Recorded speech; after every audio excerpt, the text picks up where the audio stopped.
رحمت الہی کا ذریعہ علم دین، خالق کائنات جل مجدہ العزیز کی لامحدود رحمت سے وافر حصہ حاصل کرنے کا ایک اہم ذریعہ علم دین بھی ہے۔ سیدنا ابو ہریرہ رضی اللہ تعالیٰ عنہ کے روایت کردہ ارشاد مصطفی میں یہ حسین جملے بھی ہے، وَمَن سَلَكَ طَرِيقًا يَلْتَمِسُ فِيهِ عِلْمًا سَهَّلَ اللَّهُ لَهُ بِهِ طَرِيقًا إِلَى الْجَنَّةِ، یعنی جو مسلمان علم دین کی تلاش میں کسی راستے پر چلے تو اللہ تعالیٰ اس کی برکت سے اس کے لیے جنت کا راستہ آسان فرما دے گا۔ یعنی جنت کا راستہ آسان فرمانے میں کئی سعادتیں شامل ہیں۔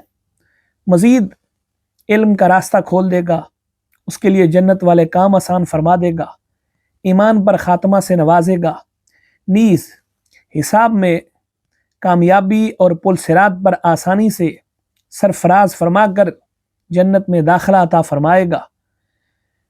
وَمَجْتَمَعَ قَوْمٌ فِي بَيْتٍ مِّن بُيُوتِ اللَّهِ تَعَالَى يَتْلُونَ كِتَابَ اللَّهِ وَيَتَدَارَسُونَهُ بَيْنَهُمْ، یعنی جو لوگ بھی اللہ کریم کے کسی گھر یعنی مسجد یا مدرسہ وغیرہ میں قرآن مجید کی تلاوت اور اسے سیکھنے سکھانے کے لیے جمع ہوں، انہیں چند عظیم انعامات ملتے ہیں۔ الا نازلت علیہم السکینہ، ان پر دلوں کا چین نازل ہوتا ہے۔ وغشیتہم الرحمہ، اللہ تعالیٰ کی رحمت انہیں ڈھانپ لیتی ہے۔ وحفتہم الملائکہ، رحمت و برکت والے فرشتے انہیں گھیر لیتے ہیں۔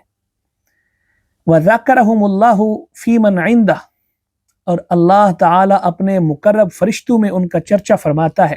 سیدنا ابو امامہ باہلی رضی اللہ تعالیٰ عنہ سے روایت ہے کہ حضور اقدس صلی اللہ تعالیٰ علیہ وسلم کی خدمت میں دو افراد کا ذکر ہوا کہ ایک فرض علوم جاننے والا عبادت گزار ہے اور دوسرا فرائض و واجبات کا پابند عالم دین ہے، ان میں سے افضل کون ہوگا؟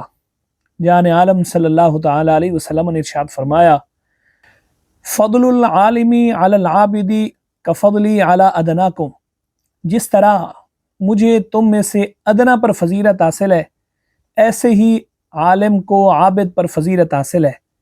یہ کلمات محض عزت افزائی کے لیے ارشاد ہوئے، ورنہ کہاں حضور صلی اللہ تعالیٰ علیہ وسلم اور کہاں باقی ساری مخلوق۔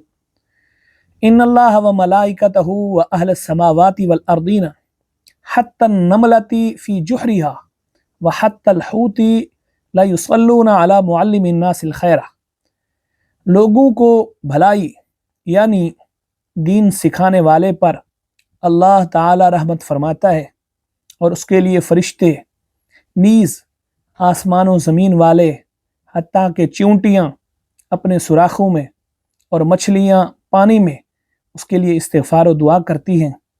اگر ایسے دل نواز فرامین مقدسہ سن کر بھی علم دین حاصل کرنے کا شوق پیدا نہ ہو تو اپنے دل کے زنگ کا علاج کرنا چاہیے۔